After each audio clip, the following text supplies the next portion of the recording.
Sud Radio, la minute du coach. Comme chaque semaine, nous partons en balade avec Fabien Delahaut de la Eagle Academy. Bonjour Fabien. Bonjour Pablo. Et si nous apprenions à penser, et j'imagine que tu vas illustrer cette séquence par une petite histoire.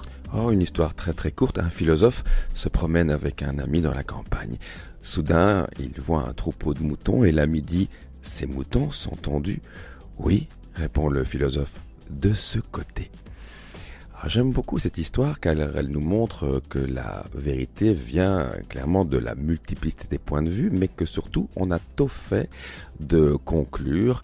On a donc tôt fait de conclure avec hâte, ce qui nous arrange, mettre des éléments dans des tiroirs, dans des bocaux, les étiqueter, cela nous rassure. Les cases. On case et on case vite. Ce qu'il faut savoir, je l'ai déjà expliqué à ce micro, c'est que quand un communicant, un sophiste, aurait dit Platon, communique avec nous, il va essentiellement communiquer à nos émotions avec des émotions. Et ce tourbillon émotionnel va nous empêcher de penser. Penser, c'est s'extraire de cette émotion. C'est comme si vous aviez un verre d'eau, là j'ai la bouteille d'eau devant moi, je la secoue, l'eau va dans tous les sens. Pendant que l'eau va dans tous les sens, je ne puis pas penser car le tourbillon émotionnel m'en empêche.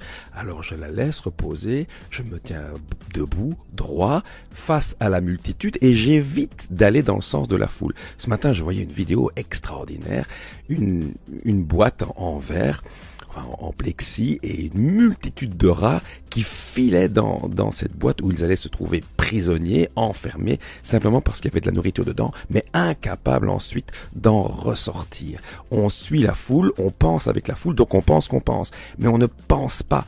Penser, c'est s'arrêter, exercer son libre examen, s'approvisionner à diverses sources, savoir que la vérité vient de la multiplicité des points de vue, des subjectivités.